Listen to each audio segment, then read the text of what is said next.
नमस्कार दोस्तों, स्वागत है आप सभी का प्रतियोगिता वर्ल्ड के हमारे यूट्यूब क्लास में। आज का हमारा जीके का टॉपिक है। जीके के टॉपिक में आज हम पढ़ेंगे संयुक्त राष्ट्र संघ के बारे में, यूनाइटेड नेशन के बारे में पढ़ेंगे और इसकी स्थापना कब हुई और स्थापना का उद्देश्य क्या था और इसके जो अंग हैं वो कौन कौन से हैं। आज इस टॉपिक पर आज हम चर्चा करेंगे, लेकिन उससे पहले हम आप लोगों से माफ़ी मांगना चाहते हैं क्योंकि काफ़ी दिनों से हम वीडियोज़ नहीं डाल पा रहे थे, तो उसके लिए हमें क्षमा कीजिएगा। प्रयास करेंगे कि आप लोगों को निरंतर वीडियोस देते रहें, ठीक है। तो चलिए आज अपने टॉपिक की शुरुआत करते हैं। आज का हमारा टॉपिक है यूनाइटेड नेशन। पहले हम इसकी स्थापना के बारे में देखेंगे और उद्देश्यों के बारे में देखेंगे। उसके बाद देखेंगे कि इसके कौन कौन से अंग हैं, उनका कार्य क्या है और उनके मुख्यालय क्या हैं। खास करके एनटीपीसी की परीक्षा अभी होने वाली है। एनटीपीसी की परीक्षा और ग्रुप डी की परीक्षा और आने वाली अन्य जो वैकेंसीज हैं जैसे लेखपाल की परीक्षा हो गई, वीडियो की परीक्षा हो गई, इन सभी एग्जामों में यहाँ से 1 नंबर के प्रश्न जरूर बन जाते हैं। तो इसलिए आज हम इस टॉपिक को कवर करेंगे। चलिए देखते हैं कि ये जो संघ बनाया गया है ये एक संगठन है। इस संगठन की स्थापना का उद्देश्य क्या था और स्थापना कब हुआ, स्थापना होने के बाद इसके कौन कौन से अंग बनाए गए, ठीक है। चलिए शुरू करते हैं। तो आप लोगों को पता होगा कि 1939 में द्वितीय विश्व युद्ध की शुरुआत हुई और 1945 तक चला वो विश्व युद्ध। और विश्व युद्ध में तमाम देशों को हानि हुआ और जनमानस को हानि हुआ। तो इस जनमानस की हानि को देखते हुए जो वैश्विक स्तर पर जो कुछ प्रमुख राष्ट्र थे, जो शक्तिशाली राष्ट्र थे, उन्होंने निर्णय किया कि वैश्विक स्तर पर जो जनमानस की हानि हो रही है, निर्दोष लोगों की हत्या हो रही है या आर्थिक रूप से कुछ हमारा आर्थिक हास हो रहा है, तो ऐसा क्यों हो रहा है, ठीक है। कुछ इसको रोकने के लिए हम प्रयास करते हैं। तो उन्होंने कुछ प्रमुख राष्ट्र थे, शक्तिशाली राष्ट्र थे, उन्होंने मिलकर के एक सम्मेलन किया। सम्मेलन के फलस्वरूप उन्होंने एक संघ बनाया जिसे हम बोलते हैं संयुक्त राष्ट्र संघ। ये संघ जो है कुछ देशों का समूह है, इसका अपना संविधान है और जो ये समूह है उस अपने संविधान के माध्यम से कार्य करता है, ठीक है ना। चलिए देखते हैं।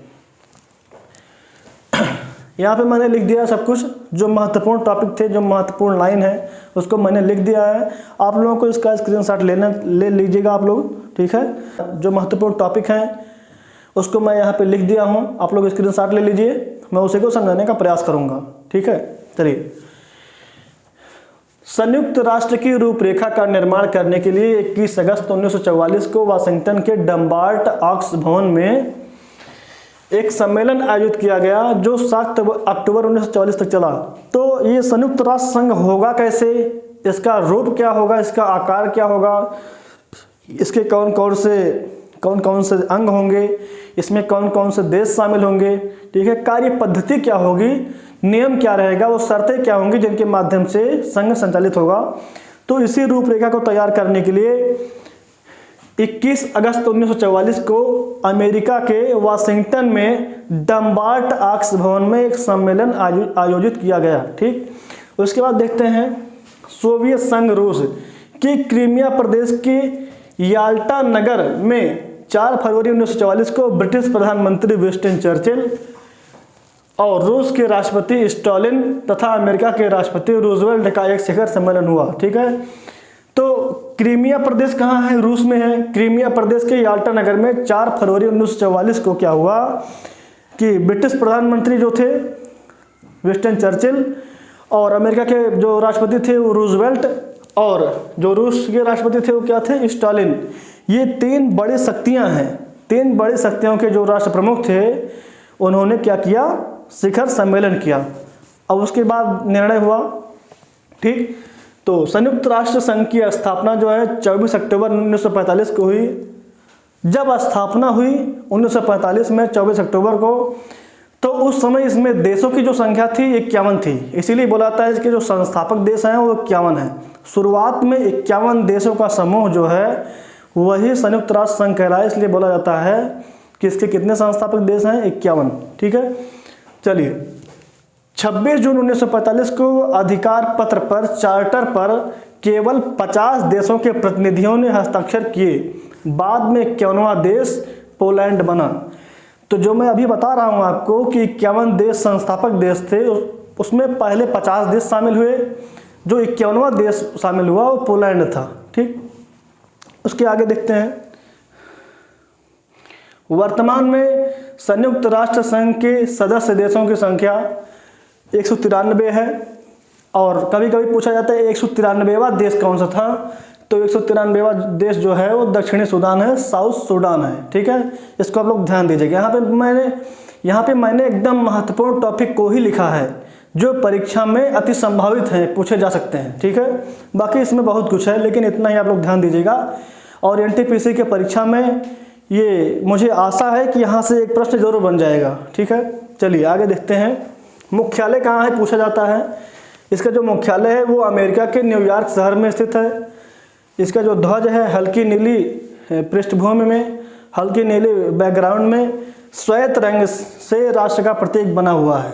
ठीक है, राष्ट्र का प्रतीक बना हुआ है श्वेत रंग से।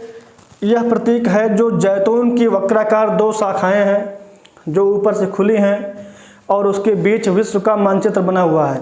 2 जैतून की ऐसे वक्राकार शाखाएं हैं सफ़ेद कलर में और उसके बीच में पूरे विश्व का मानचित्र बना हुआ है। और जो पृष्ठभूमि है, जो बैकग्राउंड है, वो हल्का नीला है। ठीक है, चलिए आगे देखते हैं। कौन कौन सी भाषाएं इसमें शामिल हैं, तो भाषाएं हैं, कार्य करने वाली 2 भाषाएं हैं। ठीक, अंग्रेजी और फ्रेंच। लेकिन मान्यता प्राप्त जो हैं 4 भाषाएं हैं, चीनी, रशियन, अरबी और स्पेनिश। 4 भाषाओं को मान्यता प्रदान किया गया है, जबकि 2 भाषाएं ऐसी हैं जिसमें कार्य किया जाता है। कौन कौन सी भाषाएं हैं, अंग्रेजी और फ्रेंच। ठीक है, चलिए उसके आगे देखते हैं। बजट महासचिव के द्वारा पेश किया जाता है। ठीक है, तो इनका अपना संविधान है जिसमें कुल मिलाकर 70 अनुच्छेद हैं और उस 70 अनुच्छेद में एक अनुच्छेद है अनुच्छेद 17। तो अनुच्छेद 17 के माध्यम से जो बजट पेश किया जाता है वो महासचिव के द्वारा पेश किया जाता है। ठीक है, तो हम ये यहाँ पे लिख दिए हैं, बजट जो है महासचिव के द्वारा पेश किया जाता है। उसके बाद बजट का मतलब क्या होता है कि ये संगठन, इसमें 193 देश हैं, तो 193 देश ही चंदा लगा करके कुछ पैसा इकट्ठा करते हैं और उस पैसे जो चंदा लगा करके इकट्ठा किया गया है पैसा, उसी पैसे पे कुछ खर्च किया जाता है। तो जो खर्च होता है वो क्या खर्चा है और जो चंदा इकट्ठा हो रहा है वो क्या आय है। तो कितना आय हो रहा है, कितना व्यय हो रहा है, इसी को बोलते हैं बजट। समझ में आया। चलिए अब यहाँ पे हम देख लेते हैं अंशदान। मतलब जो इसमें 193 देश हैं उनमें से कौन सा देश कितना प्रतिशत देता है, कौन ज़्यादा देता है कौन कम देता है। तो सर्वाधिक जो अंशदान देता है, सर्वाधिक चंदा देता है, तो अमेरिका देता है 22%, जापान 19.47% और जो भारत और बाकी लोग चंदा देते हैं, लेकिन भारत जो है वो 0.341% है। ठीक है, चलिए आगे देखते हैं। संयुक्त राष्ट्र संघ के 6 अंग हैं, 6 पार्ट हैं। इनके बारे में मैं विस्तृत रूप से बताऊंगा आपको। ठीक है, कौन कौन से अंग हैं। महासभा है, इसके हम इंग्लिश में बोलते हैं जनरल असेंबली। सुरक्षा परिषद है, सिक्योरिटी काउंसिल है। अगला है आर्थिक एवं सामाजिक परिषद, इकोनॉमिक एंड सोशल काउंसिल। चौथा है प्रन्यास परिषद, ट्रस्टीशिप। उसके बाद अगला है सचिवालय, सेक्रेटरिएट। फिर अगला है अंतर्राष्ट्रीय न्यायालय। और ये इस प्रकार से 6 अंग हैं इसके। संयुक्त राष्ट्र के 6 अंग हैं, कौन कौन से फिर से बता दे रहे हैं। महासभा, सुरक्षा परिषद, आर्थिक एवं सामाजिक परिषद, प्रन्यास परिषद, सचिवालय, अंतर्राष्ट्रीय न्यायालय। ये 6 अंग हैं। 6 अंग में से सभी के जो मुख्यालय हैं वो अमेरिका स्थित न्यूयॉर्क में हैं, लेकिन जो अंतर्राष्ट्रीय न्यायालय है, इंटरनेशनल जस्टिस कोर्ट है, उसका जो मुख्यालय है वो नीदरलैंड हेग में है। ठीक है ना, जो इंटरनेशनल कोर्ट ऑफ जस्टिस है, अंतर्राष्ट्रीय न्यायालय, केवल इसका जो मुख्यालय है वो नीदरलैंड के हेग में है। बाकी सभी का जो मुख्यालय है वो न्यूयॉर्क में है। ठीक है, चलिए अब आगे देखते हैं अन्य इसके अंग के बारे में विस्तृत रूप से कि अलग अलग देखते हैं। महासभा का कार्य क्या है और सुरक्षा परिषद का कार्य क्या है, देखते हैं। ठीक है, चलिए इसके आगे अब देखते हैं महासभा के बारे में। महासभा जनरल असेंबली, इसमें 193 सदस्य देश हैं। सभी देश महासभा में अपने एक प्रतिनिधि या 5 प्रतिनिधि तक भेज सकते हैं। लेकिन जब कभी भी महासभा में कोई निर्णय लेना होता है तो मतदान होता है और मतदान में एक देश से केवल एक प्रतिनिधि ही मतदान कर सकता है। 5 प्रतिनिधि जा सकते हैं, लेकिन मतदान करने का जो अधिकार होता है केवल एक प्रतिनिधि को होता है। ठीक है, बाकी प्रतिनिधि जो गए हैं वो अपने बातों को रख सकते हैं, अपना विचार व्यक्त कर सकते हैं, लेकिन मतदान का अधिकार केवल एक व्यक्ति को होता है, एक प्रतिनिधि को होता है। तो इसमें बहुत सारे सदस्य होते हैं, बहुत सारे प्रतिनिधि होते हैं। जो 193 सदस्य हैं, सभी से कोई देश या तो एक भेजता है या तो 5 भेज सकते हैं। ठीक है, तो बहुत सारे इसमें प्रतिनिधि हैं। इनका कार्य क्या होता है? इनका कार्य होता है सुरक्षा परिषद की संस्तुति पर अंतर्राष्ट्रीय न्यायालय के न्यायाधीशों की नियुक्ति करना, नए देशों को सदस्यता देना, महासचिव की नियुक्ति करना और राष्ट्रसंघ का बजट पारित करना। ठीक, सुरक्षा परिषद संयुक्त राष्ट्र संघ का एक मुख्य अंग है। उसकी सिफारिश पर अंतर्राष्ट्रीय न्यायालय के न्यायाधीशों की नियुक्ति करना, महासचिव को चुनना और संयुक्त राष्ट्र संघ का बजट पारित करना और किसी नए देश को सदस्यता देना महासभा का कार्य है। ठीक है, चलिए इसके आगे देखते हैं। इसमें सभी सदस्य देशों के प्रतिनिधि सम्मिलित होते हैं, इसलिए इसे विश्व की लघु संसद भी कहा जाता है, क्योंकि 193 देश हैं इसमें सम्मिलित हैं। ठीक है, इसलिए इसे बोला जाता है विश्व की लघु संसद। प्रत्येक देश इसमें अपने 5 प्रतिनिधि भेज सकता है, परंतु मतदान का अधिकार सिर्फ एक के पास होता है। ठीक है, शांति एवं सुरक्षा से जुड़े मुद्दे, नए सदस्यों का प्रवेश और बजट निर्णय के लिए 2/3 बहुमत की आवश्यकता होती है। इसमें कुल मिलाकर जितने भी सदस्य हैं उसमें से 2/3 सदस्यों की बहुमत की आवश्यकता होती है किसी भी निर्णय को लेने के लिए। ठीक है, या किसी भी प्रस्ताव को पारित करने के लिए 2/3 बहुमत की आवश्यकता होती है। ठीक है, मतलब जितने भी सदस्य हैं उसका 2/3 सदस्य अगर समर्थन कर देंगे तो प्रस्ताव जो है पारित हो जाएगा। ठीक है, उसके आगे देखते हैं। महासभा का जो नियमित सत्र है वो प्रत्येक वर्ष सितंबर से लेकर के और दिसंबर तक चलता है। जो प्रत्येक वर्ष नियमित चलता है, अपने अनुसार चलता है, वो सितंबर से लेकर के दिसंबर तक चलता है। लेकिन सुरक्षा परिषद की सिफारिश पर इसमें किसी विशेष सत्र का आयोजन किया जा सकता है। नियमित सत्र के अलावा सुरक्षा परिषद के आग्रह पर विशेष सत्र आयोजित किए जा सकते हैं। ठीक है, जैसे क्या है भारत में संविधान में अगर आप पढ़ेंगे तो राष्ट्रपति के द्वारा विशेष सत्र का आयोजन किया जा सकता है। उसी प्रकार से संयुक्त राष्ट्र संघ में सुरक्षा परिषद के आग्रह पर विशेष सत्र का आयोजन किया जा सकता है। जो नियमित सत्र चल रहा है प्रत्येक वर्ष सितंबर से दिसंबर के बीच में, वो तो चल ही रहा है। उसके अलावा विशेष सत्र का आयोजन सुरक्षा परिषद के आग्रह पर किया जा सकता है। ठीक है, सत्र का मतलब क्या होता है? जब सत्र चलता है तो देशों के प्रतिनिधि शामिल होते हैं और जो अंतर्राष्ट्रीय स्तर के मुद्दे हैं, किसी नए देश को सदस्यता देना है या और अन्य संबंधी जो महत्वपूर्ण मुद्दे हैं उन पर क्या प्रस्ताव रखा गया है, क्या निर्णय लेना है, क्या समर्थन व्यक्त करना है, उसी सब संबंधी कार्यों के लिए सत्र रखा जाता है कि सभी देशों के प्रतिनिधि शामिल हो यहाँ पे। ठीक है, चलिए महासचिव की नियुक्ति सुरक्षा परिषद की सिफारिश पर 5 वर्ष की अवधि के लिए किया जाता है। ठीक है, तो कई बार प्रश्न बना हुआ है अलग अलग एग्जामों में कि महासचिव की नियुक्ति कौन करता है। महासचिव की जो नियुक्ति की जाती है वो महासभा के सदस्यों के द्वारा की जाती है, महासभा के सदस्यों के द्वारा चुना जाता है। लेकिन किसकी सिफारिश पर? सुरक्षा परिषद की सिफारिश पर महासचिव की नियुक्ति महासभा के द्वारा की जाती है। ठीक है, अब उसके बाद ये पूरा हो गया, 5 वर्ष के लिए महासचिव चुने जाते हैं महासभा के द्वारा सुरक्षा परिषद की सिफारिश पर। उसके बाद जो अगला अंग है सुरक्षा परिषद देखते हैं, सिक्योरिटी काउंसिल देखते हैं। ये मुख्य अंग है, संयुक्त राष्ट्र संघ का मुख्य अंग है। ठीक है, सुरक्षा संबंधी, शांति संबंधी जो इन्हीं का कार्य है। इनका मूल उद्देश्य यही है कि अंतर्राष्ट्रीय स्तर पर शांति सुरक्षा को कैसे बनाया जा सके। ठीक है, देश में शांति की माहौल हो। ठीक है, कोई भी देश असुरक्षित महसूस न करे अपने आप को, इनका मूल उद्देश्य है। ठीक, देखते हैं। यह संयुक्त राष्ट्र संघ का मुख्य अंग है। एक प्रकार से आप इसे कार्यपालिका कह सकते हैं। ठीक है, मतलब सर्वप्रमुख जो प्रमुख कार्य होते हैं वो इन्हीं के हवाले होते हैं, इसलिए आप इन्हें बोल सकते हैं कार्यपालिका। ठीक है, अंतर्राष्ट्रीय शांति और सुरक्षा को बनाए रखना सुरक्षा परिषद का मुख्य कार्य है। अंतर्राष्ट्रीय शांति और सुरक्षा को बनाए रखना सुरक्षा परिषद का मुख्य कार्य है। उसके बाद इसे दुनिया का पुलिसमैन कहा जाता है। क्यों? क्योंकि सुरक्षा संबंधी पुलिस का भी यही कर्तव्य होता है कि अपराधों का नियंत्रण करना और इस प्रकार से व्यवस्था बनाना कि कोई अगला व्यक्ति अपराध करने से पहले 10 बार सोचे और सुरक्षा, लोगों की सुरक्षा करना, ठीक है, शांति बरकरार रखना, यही सब होता है पुलिस का कर्तव्य। तो इनका भी कर्तव्य वही है कि अंतर्राष्ट्रीय स्तर पर विश्व में शांति बरकरार हो, सभी देश अपने आप को सुरक्षित महसूस करें, ठीक है।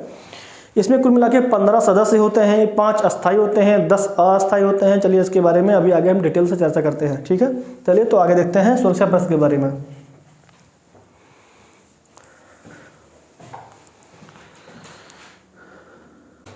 चलिए तो इसके आगे देखते हैं। मैंने आपको बताया कि सुरक्षा परिषद जो है वो संयुक्त राष्ट्र संघ का मुख्य अंग है। इनका दायित्व होता है अंतर्राष्ट्रीय स्तर पर सुरक्षा और शांति को बरकरार रखना, ठीक है। इनका मुख्य कार्य यही है कि अंतर्राष्ट्रीय स्तर पर किस प्रकार से शांति को बरकरार रखा जाए और सभी देश अपने आप को सुरक्षित महसूस करें, ठीक है। इसलिए इन्हें दुनिया का पुलिस मैन भी कहा जाता है। और मैंने आपको बताया कि इसमें जो है 5 अस्थायी सदस्य होते हैं, 10 अस्थायी सदस्य होते हैं। जो 5 अस्थायी सदस्य हैं इन्हें हम महाशक्ति बोलते हैं। इसमें 5 देश होते हैं, अमेरिका, रूस, ब्रिटेन, फ्रांस और चीन। ये सभी 5 महाशक्तियाँ हैं।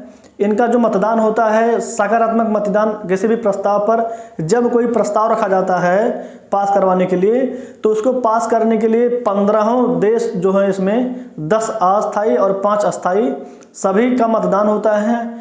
और जो 5 अस्थायी सदस्य हैं उनमें से अगर एक भी देश नकारात्मक मतदान करते हैं, नेगेटिव वोट कर देते हैं, तो फिर वो प्रस्ताव पास नहीं होता है। जबकि टोटल अगर देशों के सकारात्मक मतदान को देखा जाए तो 15 में से 9 देशों का सकारात्मक मतदान अनिवार्य होता है। लेकिन 5 जो अस्थायी सदस्य हैं उनका 5 का अनिवार्य होता है। अगर 5 में से एक भी नहीं करेंगे तो प्रस्ताव पास नहीं होगा, ठीक है। इस प्रकार चलिए आगे देखते हैं। 5 अस्थायी सदस्य होते हैं, अमेरिका, रूस, ब्रिटेन, चीन, फ्रांस। इन सभी देशों को वीटो शक्ति प्राप्त है। क्यों? क्योंकि मैंने आपको अभी बताया वीटो का मतलब होता है निषेधात्मक अधिकार। निषेधात्मक मतलब किसी चीज़ को रोका जाए तो निषेध क्या रहा है, इसका मतलब निषेधात्मक अधिकार, ठीक। वीटो प्राप्त होने का तात्पर्य ये है कि अगर 5 देश में से एक भी देश अगर नेगेटिव वोट कर देंगे, समर्थन नहीं करेंगे, भले वो 10 में से 9 कर रहे हो, 10 के 10 कर रहे हो अस्थायी वाले सदस्य, लेकिन 5 में से अगर एक भी नहीं कर देंगे, नेगेटिव कर देंगे वोट, तो प्रस्ताव पास नहीं होगा, ठीक है। इन 5 का अति आवश्यक है। उसके बाद 4 और, ठीक है। तो 9 लोगों का सकारात्मक मतदान अनिवार्य होता है, ठीक। चलिए, अस्थायी सदस्य देशों का निर्वाचन महासभा अपने 2/3 बहुमत से 2 वर्षों के लिए करती है। जो अस्थायी सदस्य हैं वो कभी चेंज नहीं होते हैं, ठीक है। जो अस्थायी सदस्य हैं वो 2 वर्ष के लिए चुने जाते हैं महासभा के द्वारा, ठीक है। ये बदलते रहते हैं, ठीक। उसके बाद किसी प्रस्ताव को पारित करने के लिए 15 में से 9 सदस्यों का सकारात्मक मतदान आवश्यक होता है, ठीक। तो 15 में से 9 सदस्यों का सकारात्मक मतदान, पॉजिटिव वोट अनिवार्य है। लेकिन सबसे बड़ी बात क्या है कि अस्थायी सदस्य देशों में से 5 का अनिवार्य है, ठीक है। चलिए उसके आगे देखते हैं। जिसमें 5 अस्थायी सदस्य देशों का सकारात्मक मतदान अति आवश्यक होता है, इन्हें हम महाशक्ति भी बोलते हैं, ठीक, या महान सहमति। सर्वाधिक बार रूस के द्वारा वीटो का प्रयोग किया गया है। जो रूस है इसके द्वारा सर्वाधिक बार वीटो शक्ति का प्रयोग किया गया है, ठीक है। तो सुरक्षा परिषद में इतना ही, इससे ज़्यादा नहीं पूछा जाएगा। चलिए आगे हम दूसरे अंग के बारे में देखते हैं। दूसरा हमारा जो अंग है आर्थिक एवं सामाजिक परिषद, आर्थिक एवं सामाजिक परिषद, ठीक है। इसमें 54 सदस्य हैं। वर्तमान में सदस्य संख्या जो है 54 है। सदस्यों का कार्यकाल 3 वर्ष का होता है। लेकिन इसके 1/3 सदस्य प्रति वर्ष पदमुक्त होते हैं। इस परिषद की बैठकें वर्ष में 2 बार होती हैं। एक बार अप्रैल में होता है, एक बार जुलाई में। तो जो बैठक अप्रैल में होगी वो अमेरिका के न्यूयॉर्क में होगी, जबकि जो दूसरी बैठक है जो जुलाई में होती है, उसकी बैठक जो होती है स्विट्जरलैंड की जिनेवा में होती है। यह परिषद अपना कार्य विभिन्न प्रकार के आयोगों, अस्थायी समितियों तथा विशेष संस्थाओं के माध्यम से पूरा करती है, ठीक। तो ये जो अपना कार्य करते हैं, इनका कार्य क्या है कि अंतर्राष्ट्रीय स्तर पर आर्थिक रूप से बहुत गरीब देश जहाँ पे भोजन की भी व्यवस्था नहीं है, ऐसे जगहों पे आर्थिक स्थिति को सुधारना और मूलभूत आवश्यकताओं की पूर्ति करना, ठीक है, जीवन को बचाना, ठीक। कहीं कोई देश है तो उस देश में क्या है कि लोग भूखे मर रहे हैं, बच्चे भूखे मर रहे हैं, खाने के लिए रोटी नहीं है, तो ऐसी स्थिति में कुछ आर्थिक मदद किया जाएगा, कम से कम उनके जीवन को बचाया जा सके, ठीक है, ठीक। तो कुछ संस्थाएं हैं जैसे कि इसमें यूनिसेफ, ठीक, संयुक्त राष्ट्र बाल संकट कोष, यूनिसेफ बोलते हैं United nation international child emergency fund. UNICEF जो है ये द्वितीय विश्व युद्ध के बाद जो देश बहुत गरीबी से झेल रहे थे, जहाँ पे रोटी भी नहीं होती थी नसीब बच्चों को खाने के लिए, भूखमरी बहुत ज़्यादा थी, तो ऐसे देशों में बच्चों के लिए कार्य करने वाली एक संस्था है यूनिसेफ, ठीक, और तमाम संस्थाएं हैं जो इसके अंतर्गत कार्य करती हैं, आर्थिक एवं सामाजिक परिषद के अंतर्गत कार्य करते हैं, ठीक। तो इसमें इतना ही। चलिए अब आगे देखते हैं अगले अंग के बारे में। चलिए इसके आगे देखते हैं अगले अंग के बारे में। अगला जो हमारा अंग है प्रन्यास परिषद है, ट्रस्टीशिप इसे इंग्लिश बोलते हैं। तो प्रन्यास परिषद कार्य क्या है? प्रन्यास परिषद में 12 सदस्य हैं वर्तमान में, और उन 12 सदस्यों में से कुछ देशों को कुछ न्यास क्षेत्र सौंपे गए हैं। ये न्यास क्षेत्र क्या होता है? न्यास क्षेत्र का मतलब क्या होता है? वर्तमान समय में दुनिया में कुछ ऐसे गरीब भी देश हैं, कुछ ऐसे पिछड़े आदिम जाति वाले देश हैं जहाँ पे कुछ जनजातियाँ निवास करती हैं और उनकी आर्थिक और सामाजिक स्थिति बहुत ही कमज़ोर है, वो अपने देश की शासन व्यवस्था खुद संभाल नहीं सकते हैं। तो इसलिए वहाँ पे कुछ देशों को ये दायित्व सौंपा गया है कि आप उन देशों का शासन का कार्यभार अभी आप देखें और उन देशों का विकास करें। जब वह अपने आप में खुद सक्षम हो जाएंगे कि अपने देश का शासन खुद चला सकें, तो फिर वो स्वतंत्र हो जाएंगे, ठीक है। और उनका कोई भी देश अपने स्वार्थ के लिए शोषण न करे, बल्कि उनके विकास के बारे में सोचे, ठीक है। तो कुछ पिछड़े हुए अल्प विकसित और आदिम दशा वाले प्रदेशों के निवासी इस योग्य नहीं हैं कि वे अपने देश का शासन स्वयं कर सकें। इन्हें दूसरे विकसित देशों की सहायता अपेक्षित है। मतलब वो उनको आशा है कि दूसरे जो विकसित देश हैं, जो संप्रभु देश हैं, जो शक्तिशाली हैं, ठीक है, वो उनकी सहायता करेंगे, ठीक है, अपेक्षित है उनकी सहायता। विकसित देशों का यह दायित्व है कि वे उनके विकास में पूरी सहायता करें जब तक कि वे खुद शासन करने के लिए सक्षम न हो जाएं और उनका अपने स्वार्थ के लिए शोषण न करें। तो जो विकसित देश हैं ऐसे क्षेत्रों का विकास करें जो खुद स्वयं अपने आप का शासन नहीं कर सकते हैं, जहाँ पे लोकतंत्र नहीं है, जहाँ पे बहुत सारी मूलभूत सुविधाएं नहीं अभी दे पा रहे हैं लोग, ठीक है, मूलभूत सुविधाएं नहीं मिल पा रही हैं लोगों को। तो उन देशों का विकास करें और अपने स्वार्थ के लिए उनका शोषण न करें, ठीक। उसके आगे इस परिषद में 12 सदस्य देश हैं, जिनमें से कुछ देश ऐसे हैं जिनको न्यास क्षेत्र प्राप्त है। मतलब उनको कुछ क्षेत्र थोड़ा थोड़ा क्षेत्र दिया गया है कि हाँ आप इतने क्षेत्र को आप देख लीजिए, वो बहुत गरीब देश हैं, वहाँ पे अपनी शासन व्यवस्था कुछ नहीं है। तो ऑस्ट्रेलिया है, न्यूजीलैंड है, अमेरिका, ब्रिटेन, इन देशों को न्यास क्षेत्र प्राप्त है। मतलब कुछ ऐसे क्षेत्र प्राप्त हैं जहाँ पे अपने आप का शासन नहीं होता है, ये लोग उनका विकास करने में अभी लगे हुए हैं, ठीक है। चलिए अगला जो हमारा अंग है सचिवालय देखते हैं। सचिवालय क्या होता है? सेक्रेटेरिएट। इसमें जो प्रशासनिक अधिकारी कर्मचारी बैठते हैं। समझ लीजिए कोई संस्था है, उसके जितने भी कर्मचारी, जितने भी कार्य करने वाले लोग होते हैं, यहीं पे बैठते हैं। ऑफिशियल वर्क जो होता है यहीं पे होता है। संयुक्त राष्ट्र संघ के दिन प्रतिदिन के कार्यों को निपटाता है। सचिवालय का जो प्रमुख होता है महासचिव होता है। महासचिव की नियुक्ति महासभा के द्वारा सुरक्षा परिषद की सिफारिश पर महासभा के द्वारा 5 वर्ष के लिए किया जाता है, ठीक है। तो सचिवालय का जो प्रमुख होता है महासचिव होता है। वर्तमान में एंटोनियो गुतेरेस, ये पुर्तगाल के निवासी हैं, वर्तमान में ये महासचिव हैं, ठीक है, बदलते रहते हैं 5-5 वर्ष पे, ठीक। तो सचिवालय में इतना ही है, आगे कुछ नहीं है। अगला जो हमारा अंग है अंतर्राष्ट्रीय न्यायालय, ICJ, international court of justice. अंतर्राष्ट्रीय जो न्यायालय है ये विश्व के 193 देश संयुक्त राष्ट्र संघ में शामिल हैं। उन देशों में क्या आर्थिक विवाद या कोई और राजनीतिक विवाद, किसी प्रकार का विवाद उत्पन्न होता है तो सभी देश जाकर के वहाँ मुकदमा दायर करते हैं, अंतर्राष्ट्रीय न्यायालय में अपनी बात को रखते हैं। तो अंतर्राष्ट्रीय न्यायालय अंतर्राष्ट्रीय स्तर पर सभी देशों के बीच में जो समस्याएं उत्पन्न हो गई हैं उनको सुलझाने का प्रयास करता है। इसका एक अपना नियम है, इसकी एक अपनी संविधि है, इसका अपना संविधान है जिसमें 5 अध्याय होते हैं और 70 अनुच्छेद हैं। उन्हीं नियमों और कानूनों के माध्यम से अंतर्राष्ट्रीय न्यायालय न्याय करता है, ठीक। चलिए देखते हैं। स्थापना 3 अप्रैल 1946 को किया गया, नीदरलैंड के हेग में किया गया है। अपना संविधान है, इसका 5 अध्याय हैं, 70 अनुच्छेद हैं। प्रत्येक 3 वर्ष के बाद 5 न्यायाधीश जो होते हैं अवकाश ग्रहण कर लेते हैं। इसमें कुल मिला कितने न्यायाधीश होते हैं? इसमें न्यायाधीशों की संख्या जो है 15 है। कुल मिला के 15 न्यायाधीश होते हैं और किसी भी देश से 2 न्यायाधीश नहीं जा सकते हैं, एक देश से 1 न्यायाधीश ही चुना जाएगा। कुल मिला के 15 न्यायाधीश होते हैं, लेकिन प्रत्येक 3 वर्ष के बाद 5 न्यायाधीश अवकाश ग्रहण कर लेते हैं, ठीक। तो न्यायाधीशों की संख्या 15 है। इनकी नियुक्ति 9 वर्ष के लिए की जाती है। ये बहुत इंपॉर्टेंट चीज़ है, कभी कभी पूछा भी गया है कि अंतर्राष्ट्रीय न्यायालय के न्यायाधीशों की नियुक्ति कितने वर्ष की अवधि के लिए होता है, तो आप लोग जानिएगा 9 वर्ष की अवधि के लिए होता है। लेकिन प्रत्येक 3 वर्ष के बाद 5 न्यायाधीश जो होते हैं, 15 में से 5 न्यायाधीश वो अवकाश ग्रहण कर लेते हैं, ठीक है। प्रत्येक 3 वर्ष के बाद 5 न्यायाधीश अवकाश ग्रहण करते हैं। देश में 2 न्यायाधीश नहीं हो सकते, किसी भी एक देश से 2 न्यायाधीश नहीं चुने जाएंगे। एक अगर किसी देश से 1 न्यायाधीश चुने गए हैं तो दूसरे नहीं चुने जाएंगे, ठीक। सरकारी भाषाएं इनकी जो है, कार्य करने वाली भाषाएं जो हैं फ्रेंच है, अंग्रेजी हैं। इनका जो कोरम है 9 है। कोरम का मतलब क्या होता है, कोई भी मुकदमा चल रहा है उस पर बहस करने के लिए, मतलब पीठ बनाने के लिए 9 न्यायाधीशों की गणपूर्ति जो है आवश्यक है। इनके बिना कोई भी कार्य नहीं होगा, ठीक है। कम से कम 9 लोग वहाँ पे, 9 जज वहाँ पे उपस्थित हों तो फिर कार्य होगा, ठीक।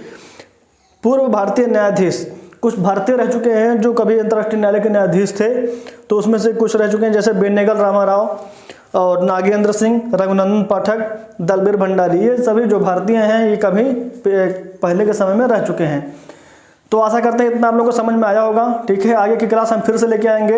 ये एनटीपीसी के लिए बहुत महत्वपूर्ण है, आप लोग इस वीडियो को पूरा देख लीजिएगा और हमारे चैनल को सब्सक्राइब कर लीजिएगा, ठीक है। आगे हम निरंतर वीडियो देने का प्रयास करेंगे। धन्यवाद।